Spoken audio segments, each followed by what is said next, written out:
ఇంకోటి బహిరంగంగా ఇంకొక ఛాలెంజ్ చేస్తున్నా. తట్టుకునే కెపాసిటీ ఉన్న మగవాళ్ళు ఎవరైనా ఉంటే రోజు నా ఛానల్ ఫాలో అయ్యి చూడండి.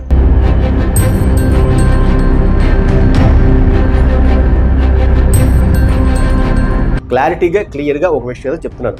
ఆ పాయింట్కి నేను గోవిందనాథ్ సరస్వతి గారి దగ్గర తీసుకెళ్ళి, ఎందుకంటే కంచి దాకా వెళ్తే నన్ను రానివరగా తరిమేస్తున్నాడు. ఆ దగ్గరికి వెళ్ళేటటువంటి పరిస్థితి కానీ అంత డబ్బున్నటువంటి కెపాసిటీ కానీ నాకు లేవు. నేనే మహావిజ్ఞాన్ని, నేను మహామేధావిని కాదు.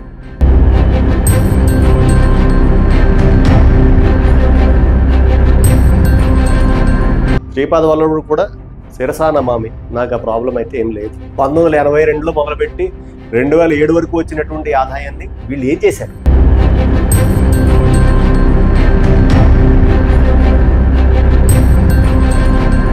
మన డిప్యూటీ సీఎం పవన్ కళ్యాణ్ గారి యొక్క ఆ నియోజకవర్గం కాబట్టి వారి దృష్టి వరకు వెళ్ళాలి ఈ అన్యాయము.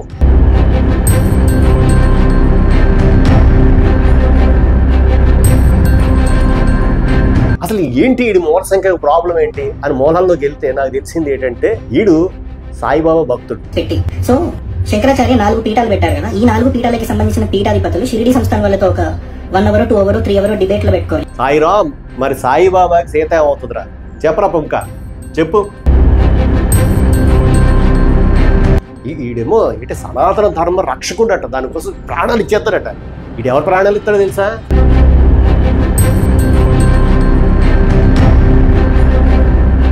పైనుంచి వెళ్లాల్సిన గాలి పైనుంచి వెళ్ళాలి, కింద నుంచి వెళ్లాల్సిన గాలి కింద నుంచి వెళ్ళాలి. నేను డిలీట్ చేసుకుని వెళ్ళిపోతాను.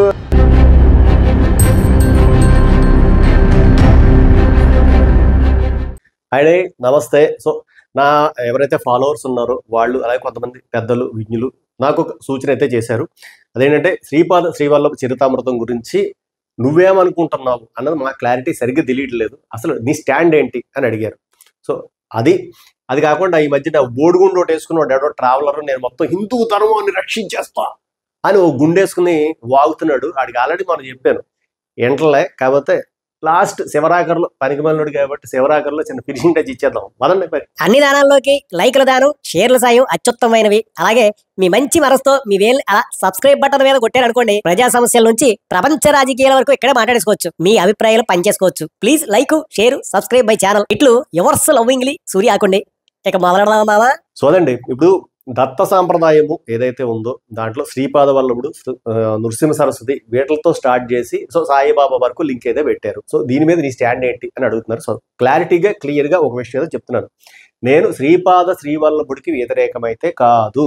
జై శ్రీపాద వల్లభ, జై నృసింహ సరస్వతి. నాకు ఆ ప్రాబ్లం ఏం లేదు. స్వామీజీ కూడా దాన్ని క్లియర్గా చెప్పారు. శ్రీపాద వల్లభుడిని ప్రామాణికంగా తీసుకోవచ్చు, చాలా క్రిస్టల్ క్లియర్ గా చెప్పారు. శ్రీ వల్లభుడిని ప్రమాణంగా మనం తీసుకోవచ్చు. వైదిక సిద్ధాంతాన్ని ఆయన మీరలేదు. కొంతమంది ఈ వీడియో ఎనరిల్లు అరగంట ఎంత పెట్టాను, 31 నిమిషాలు ఉంది. ఆ 31 నిమిషాలు కూడా వినేంత ఆపుకోరు, వచ్చ ఆగదాడికి. ఈ మధ్యలో ఆ మొక్క ఎక్కడో తీసి ఆడికి కావాల్సిన ఎడిటింగ్లు చేసుకుని దాన్ని పెడేస్తుంటాడు. సో ఆయన క్లియర్గా ఆయన స్టేట్మెంట్ ఇచ్చారు. నాకు కూడా ప్రాబ్లం ఏం లేదు. ఇప్పుడు మా ఊళ్ళో ఒక ఆయన ఉన్నాడు, చాలా పాపాలు చేయకూడని పాపాలు అన్ని చేసి ఒక పెద్ద గుడి కట్టాడు. నా ప్రాబ్లం ఏంటంటే ఆ గుడిలో ఉన్నటువంటి దేవుడితో నాకు ప్రాబ్లం లేదు. ఇప్పుడు అందులో వెంకటేశ్వర స్వామి ఉండొచ్చు, శివుడు ఉండొచ్చు, ఆంజనేయ స్వామి ఉండొచ్చు, అమ్మవారు ఉండొచ్చు. నాకు వాళ్ళతో ప్రాబ్లం లేదు. ఆ గుడి కట్టినటువంటి వాడి ఇంటెన్షన్ ఏంటి, ఎందుకు కట్టాడు, ఆ గుడి పేరు చెప్పి ఇప్పటివరకు ఈడు చేసినటువంటి పాపాలన్నింటినీ కూడా కడిగేసి ఈడో మహాభక్తుల్లో ప్రొజెక్ట్ చేసుకోవడానికి గుడి కట్టాడా అన్న పాయింట్. రెండోది, ఈ గుడి ద్వారా వచ్చేటటువంటి డబ్బులు తీసుకుని మళ్ళీ కొంతమంది దుర్మార్గులను తయారు చేసి వాళ్ళతోటి ఏమైనా దుర్మార్గమైనటువంటి కార్యక్రమాలు చేయడానికి ఆ గుడి కట్టాడా అనేటటువంటిది నా ప్రాబ్లం. అంతే. శ్రీపాద శ్రీవల్లభ సంస్థానం అనేటటువంటిది కట్టి మీరు ఏం చేస్తున్నారు అన్నది నా ప్రాబ్లం. ఎందుకు తప్పుడు ప్రచారం చేస్తున్నారు? శ్రీపాద వల్లభుడి చరిత్రలో ఉన్నటువంటివి ప్రామాణికమైనటువంటి గ్రంథం ఏదైతే ఉందో దాన్ని అచ్చు వేయండి. ఎవడో పనికిమాలిన కొడుకు వచ్చి ఇష్టం వచ్చినవి పనికిమాలి ప్రతిదీ రాశాడు దాంట్లో. అది నేను చూశాను. దాన్ని నేను క్వశ్చన్ చేస్తే ప్రతిరోజు రాత్రి నాకు కాల్ చేయడు, నీ మీద ఫలానా ఊర్లో అక్కడ కేసు పెట్టావు, ఫలానా ఇదిలో కేసు పెట్టావు అంటే ప్యాంట్లు తడిపేసుకునే రకం నేను కాదు. మీ మీద రివర్స్లో అంతకు మించి కేసులు పెట్టగలిగే స్థాయి కెపాసిటీ నాకు ఉంది. నేనేదో యూట్యూబర్ అనుకుంటున్నారు మీరు. నేను యూట్యూబర్ కాదు. ఇది ఏదో నేను పొద్దున్నే ఆఫీస్కి వెళ్ళిపోయేటప్పుడు ఒక పావు గంట మాట్లాడతాను అంతే. ఇది నా ఫుల్ టైం కాదు. అర్థమైందా? సో మీరు ఇలాగ వస్తున్నారు కాబట్టి నేను కూడా ఆ రోజు గ్రంథంలో తప్పులు ఉన్నాయి అని చెప్తే అక్కడతో వదిలేస్తే పోయేది. నాకు ఫోన్ చేసి నువ్వు సంస్థానానికి రా చూసుకుందాం అని తొడగొట్టాడు ఎవడో. అందుకని వచ్చే సంస్థానానికి ఏమైంది, పంచులు జారిపోయాయి. వచ్చే సంస్థానానికి వచ్చినప్పుడు కూడా నేను జనరల్గా మాట్లాడి వెళ్ళిపోదాం అనుకున్నా. ఈవో గారికి కానీ అక్కడ ఉండే పండితులు ఎవరైతే ఉన్నారో వాళ్ళ దృష్టిలో పెట్టి ఏమంటే ఇందులో పుస్తకంలో తప్పులు ఉన్నాయి, ఒకసారి చూసుకోండి, సవరించుకోండి అని చెప్దామని వెళ్తే 25 నుంచి 30 మంది వచ్చి మీద పడ్డారు. సరే వాళ్ళందరికీ సమాధానం చెప్పి ఎవరి దగ్గర ఆన్సర్లు లేవు సరికదా. ఇంకా మర్నాడు నుంచి ఇది మొదలు పెట్టారు. నా గొంతు నొక్కే ప్రయత్నం, అంటే ఆ వీడియో బయటికి రాకూడదని రకరకాల ప్రయత్నాలు చేశారు. వాళ్ళు దాన్ని ఆపలేకపోయారు. ఈ పుస్తకానికి సంబంధించినటువంటిది ఆయన రామస్వామి గారు ఉన్నారండి. వారు ఏం చెప్పారంటే కంచిపీఠాధిపతులు వారికి పంపిస్తే వాళ్ళు వేసుకోమన్నారండి, మేము వేసుకున్నామన్నారు. ఆ పాయింట్కి నేను గోవిందనాథ్ సరస్వతి గారి దగ్గర తీసుకెళ్ళి, ఎందుకంటే కంచి దాకా వెళ్తే నన్ను రానివ్వరుగా, తరిమేస్తాను. నాకు ఆ కెపాసిటీ, నాకు ఆ స్థాయి లేదు. ఎందుకంటే మీరందరూ పెద్దోళ్ళు, నేను పిలవచ్చేయకండి కదా. ఆయన విధుశేఖర సరస్వతి గారు కానీ, కంచివారు కానీ, లేకపోతే ఇంకోళ్ళు శృంగేరి వారు కానీ వస్తే నేను మామూలు సామాన్యమైన మనిషిని కాబట్టి నన్ను దగ్గర కూడా రానివ్వరు. నేను దూరం నుంచి మీ అందరిలాగా నమస్కారం చేసుకోవాలంతే. ఆ దగ్గరికి వెళ్ళేటటువంటి పరిస్థితి కానీ, అంత డబ్బున్నటువంటి కెపాసిటీ కానీ నాకు లేవు. అందుకని నన్ను రానివ్వరు. అందుకని నాకు దొరికిన అయిన దాంట్లో ఆయన రిక్వెస్ట్ చేస్తే ఆయన రానిచ్చారు, ఆయన దగ్గర పెట్టారు. ఎవరో ఒక అథారిటేటివ్ పర్సన్ చెప్పాలి కదా. నేనే మహావిజ్ఞాన్ని, నేను మహామేధావిని కాదు. బట్ వారి దృష్టిలో పెట్టాను, ఏమంటే ఇందులో ఎలా జరుగుతుంది, వాస్తవం ఎంత ఉంది, మీరు చూడండి ఎలా రాశారు అని.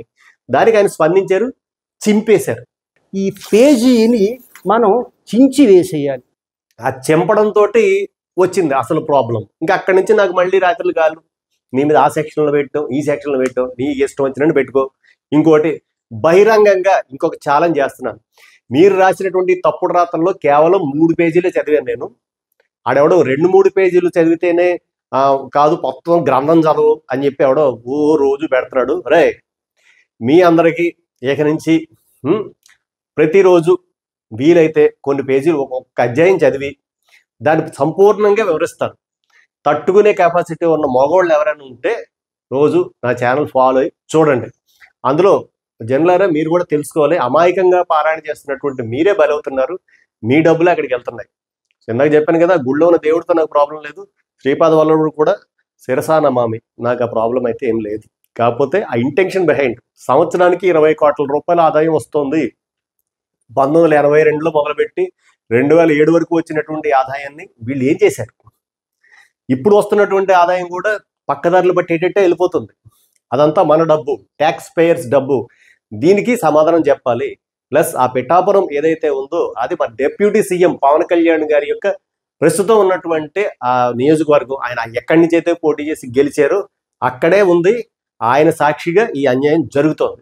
కాబట్టి వారి దృష్టి వరకు వెళ్ళాలి ఈ అన్యాయము అనేటటువంటిది నా బాధ.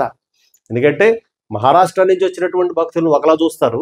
ఆ లైన్లో ఎవరైనా తెలుగువాడు కానీ ఇంకోటి కానీ కనబడితే వెంటనే వచ్చేస్తారు. ఏ ఊరినిది, నువ్వు ఎక్కడి నుంచి వచ్చావు అని. పక్కన సామలకోట అండి, పక్కన దుర్గాడు అండి, పక్కన విరవాడండి, ఏదంటే బడి పోమంటారు. కాకినాడ అండి అని 15 కిలోమీటర్లు కదా, 10 కిలోమీటర్లు కదా, బడికి వెళ్ళిపోండి, ఇంటికి వెళ్ళి అన్నం తినండి అంటారు. సో ఇలాంటి దుర్మార్గాలు జరుగుతున్నాయి. అంతేకాకుండా అక్కడ ఇంకా చాలా జరుగుతున్నాయి. అంటే అది ప్రస్తుతానికి అప్రస్తుతం. నాకు ఉన్నటువంటి సిచ్యువేషన్ ఏంటి అంటే శ్రీపాద శ్రీవల్లభ చరితామృతంలో ఉన్నటువంటి రాసినటువంటి ఆ యొక్క అబద్ధాలనే నిజం అనుకుని భక్తితో మాల వేసుకుని ఎంతో భక్తి ప్రపత్తులతో పూజ చేసుకుని ఈ దారుణమైన దుర్మార్గమైనటువంటి మాటలన్నీ చదువుతున్నారు. అవి నిజాలు అనుకుని నమ్ముతున్నారు. దానివల్ల కొంతమంది మీద ఒక సాఫ్ట్ కార్నర్ ఏర్పడుతుంది. ఆ సాఫ్ట్ కార్నర్ ఏర్పడడం దగ్గర నుంచి కొన్ని సైడ్ ఎఫెక్ట్లు అయితే వస్తాయి. సో వీళ్ళందరూ మళ్ళీ సాయిబాబా దత్తావతారమా అని చెప్పి తీసుకొస్తున్నారు. దానితో మాత్రమే నేను విభేదిస్తున్నాను అంతే తప్ప శ్రీపాద వల్లభుడితో నాకు వచ్చిన ప్రాబ్లం ఏం లేదు. సంస్థానం పెట్టుకోండి, లేకపోతే ఇంకోటి ఏమైనా పెట్టుకోండి, వాట్ ఎవర్ ఇట్ మేబీ. కాకపోతే జనాలను మోసం చేస్తే మాత్రం నేను ప్రశ్నిస్తాను అంతే. సో ఇక ఆ బోడిగుండి కూడా ఉన్నాడు. ఆడికి ఆల్రెడీ చెప్పాను, అరే ఓవర్ చేస్తున్నావు నువ్వు, నేను దిగితే మామూలుగా ఉండదని. ఈయన కొడుకు మళ్ళీ పొద్దున్నే ఒక వీడియో పెట్టాడు. ఇప్పుడు విధుశేఖరానంద భారతి గారు ఆయన ఉన్నారు కదా, వారు సాధన చేశారు, మంత్రశాస్త్రాన్ని కానీ వేదాలు కానీ పారాయణ చేశారు, పండితులే. సో వారిని కూడా మనం అనకూడదు. అలాగే వేద పండితులు ఉన్నారు, వాళ్లే గడ్డి పెట్టారు. ఆల్రెడీ సంతోష్ కుమార్ గానాపాటి గారు కూడా చెప్పారు, గోవిందానంద సరస్వతి గారు ఎదుర్కొంటూ వస్తే నేను కూడా సాష్టాంగ దండ ప్రణామాలు చేస్తాను. కాకపోతే వారు శృంగేరి పీఠాన్ని కానీ వారిని కానీ అన్నదానికి నేను నొచ్చుకున్నాను అన్నారు. అది వారి అభిప్రాయం. సో దాని మీద కూడా నాకు మాట్లాడే పరిస్థితి లేదు. అలాగే బంగారా శర్మ గారు కూడా మాట్లాడారు. సో ఆ వీడియోలన్నీ ఇటు పెట్టుకున్నాడు. సో వాళ్ళే చెప్పారు ఇలా మాట్లాడకూడదు ఎతుల గురించి అని క్లియర్ కట్గా వాళ్ళు స్టేట్మెంట్ ఇచ్చిన ఈడు మాటలు లేదు. సో ఒక సన్యాసిగా ఉండాలంటే ఏం చేయాలి తెలుసారా నీకు పుల్కా? మామూలుగా బ్రహ్మచారి అయినా సరే కనీసం మినిమంలో మినిమం 108 100 గాయత్రి చేయాలి. వాడు కొంచెం గృహస్థాశ్రమానికి వచ్చి కొంచెం వేద పండితుడు అలా అయితే కనీసం మినిమం ఒక 1000 గాయత్రి చేయాలి. అలాగే సన్యాసి అయితే 3 పూట్ల 10,000 గాయత్రి మంత్రం చేయాలి. అంటే కనీసం ఒక 4-5 గంటలు 6 గంటలు 7 గంటలు ఆయన సాధనలోనే మంత్రజపంలోనే ఉండాలి. ఆ తర్వాత మిగతా వాళ్ళతో మాట్లాడి శాస్త్ర సంవాదాలు అన్నీ ఉంటాయి. ఆయన పీఠాధిపతి కావచ్చు కానీ ఒక యతి గౌరవించడం నేర్చుకోరా సన్నాసి. అసలు ఏంటి ఈడు మూల సంఖ్య ప్రాబ్లం ఏంటి అని మూలంలోకి వెళ్తే నాకు తెలిసింది ఏంటంటే ఈడు సాయిబాబా భక్తుడు. అది అసలు ప్రాబ్లం. ఆయన గురువు గారు ఇప్పుడు ఈడు మొన్న వీడియోలో ఏమన్నాడంటే అసలు ఆమనాయ పీఠాలు అని ఉన్నాయి కదా, ఎవరైనా అసలు సాయిబాబా తప్పు అని ఒకళ్ళు చెప్పారా అని స్టేట్మెంట్ పెట్టి. సో శంకరాచార్య 4 పీఠాలు పెట్టారు కదా, ఈ 4 పీఠాలకి సంబంధించిన పీఠాధిపతులు షిరిడి సంస్థానం వాళ్ళతో ఒక 1 అవర్ 2 అవర్ 3 అవర్ డిబేట్లు పెట్టుకొని ఆది శంకరాచార్య చేసినట్టు సాయిబాబా ఇష్యూ సాల్వ్ చేస్తే అయిపోతుంది. పూజించాలా వద్దా అనేది ఒక క్లారిటీ వస్తుంది. నాకు అర్థం కాదు. ఇప్పుడు మా ఏరియాలో పిచ్చోడు ఉన్నాడు. ఆ పిచ్చోడు గురించి నేను రోజు కూర్చుని ఆ టీ స్టాల్ దగ్గర అక్కడ డిస్కషన్ పెట్టుకుంటాను. నేను ఆడి గురించి నేను మాట్లాడుకుంటావా? ఆడుకోం కదా. వాళ్ళు ఎందుకు పట్టించుకుంటారు? ఏదో బుద్ధుడు గురించి మాట్లాడారు, లేకపోతే ఇంకోటి ఏదో ద్వైతము అద్వైతం గురించి మాట్లాడారు అంటే అదో సిద్ధాంతం కూడా మాట్లాడుకుంటారు.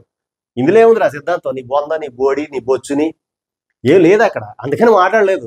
పోనీ అలాగని ఎవరైతే గోవిందనాథ సరస్వతి గారు మాట్లాడారు, అలాగే వారి గురువు గారు కూడా చెప్పారు వైదిక ప్రమాణం ప్రకారము అతను దత్తాత్రేయం ఇలా అయితే మనం అనకూడదు, చెయ్యకూడదు అని. సో అలాంటి ఏమంటాడు మళ్ళీ సాయిబాబా విషయానికి వస్తే ద్వారకా పీఠాధిపతి ఏదో అన్నారని అంటున్నారు 10 years బ్యాక్. 10 years బ్యాక్ ఏంటిది? 2014 మోడీ వచ్చిన 2 నెలలకే ఈ ఇష్యూ ఎందుకు తీసుకురావాలి? కాంగ్రెస్ టైంలో ఎందుకు దీనిలో ఇంత హేటెడ్ ఎందుకు క్రియేట్ చేయలేదు? సడన్ ఎందుకు క్రియేట్ చేసి హేటెడ్? ఏమంటే కాంగ్రెస్ టైంలో కూడా అయ్యింది అని అంటారు. ఇంత హేటెడ్ కాలేదు. మోడీ వచ్చిన 2 నెలలకే అయింది హేటెడ్. ఇది వరుస. సోరే ఇప్పుడు ఇంకోటి వీడు ఇందాక వీడియోలో ఏదో పెట్టాడు ఏంటిది, వీడి సీతట రాముడు దైవం అట, ఈ గోవిందనాథ సరస్వతి గారేమో రావణాసుడట. మరి పొమ్మక నీకు డైరెక్ట్గా క్వశ్చన్ రా, సాయిరామ్ అని నువ్వు రోజు పొద్దున్నే అనుకుని త్రిపుండ్రాలు పెట్టుకుంటున్నావు కదా, మరి సాయిబాబాకి సీత ఏమవుతుందిరా? చెప్పరా పొమ్మక, చెప్పు. అందరూ చెప్పండి. మీరందరూ కూడా ఎవరైతే సాయిరామ్ సాయిరామ్ అని రాసుకుంటున్నారో ఈ సాయిరామ్ అనేటటువంటి భక్తులందరూ ఈ ప్రశ్నకి సమాధానం చెప్పండి నాకు. అప్పుడు మాట్లాడండి ఇవన్నీ. అర్థమైందా? ఈడేమో ఏంటి సనాతన ధర్మ రక్షకుడట, దానికోసం ప్రాణాలు ఇచ్చేస్తాడట. ఈడెవరు ప్రాణాలు ఇస్తాడో తెలుసా? కోళ్ళయ్యి మేకలయ్యి ప్రాణాలు ఇచ్చేస్తాడు. ఈడెప్పుడు వాగుతాడో తెలుసా? చేతిలో బుడ్డు ఉంటే తప్ప మాట్లాడలేడు. నేనే కావాలని కామెడీ చెప్పట్లేదు, చూడండి ఒకసారి.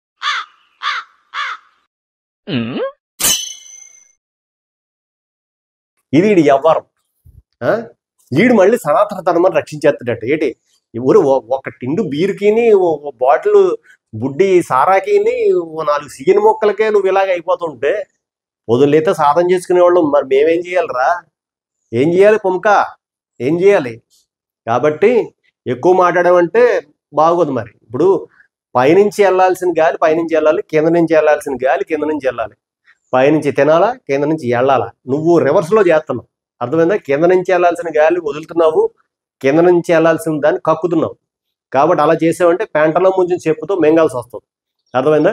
నోరు జాగ్రత్తగా పెట్టుకుని మాట్లాడు, లేకపోతే ఇలా కౌంటర్లు వస్తానే ఉంటాయి, తట్టుకోలేవు. ఎందుకంటే మొన్న ఇచ్చిన కౌంటర్కి నేను డిలీట్ చేసుకుని వెళ్ళిపోతాను అని చెప్పి ఎర్రి గొర్రి ఏడుపులు ఏడ్చావు. వెనకాల ఉన్న ఫాలోవర్స్ని చూసి ఎగిరెగిరి పడకు. నాకు ఒక్క ఫాలోవర్ ఉన్నా పర్వాలేదు. అర్థమైందా? కానీ నేను ఖచ్చితంగా నిజం మాట్లాడతాను, నిర్భయంగా మాట్లాడతాను, తోలుస్తాను. నీలాగా లంగా మాటలు మాట్లాడు. ఎవడైనా వెళ్తే డైరెక్ట్గా స్పాట్లోకి వెళ్ళి మాట్లాడతా. అర్థమైందా? కాబట్టి ఏమైనా సమస్య ఉంటే ఆ స్పాట్లోకి వెళ్ళు, వాళ్ళతో మాట్లాడు. దమ్ము ధైర్యం ఉంటే ఊరికే వీడియోలు ఎట్టి సొల్లు మేంగడం కాదు, సొల్లుగాడు. సరే, ఇదండి విషయం. సో మరోసారి మరో విషయంతో మళ్ళీ కలుస్తాను. The Suryakondi signing of.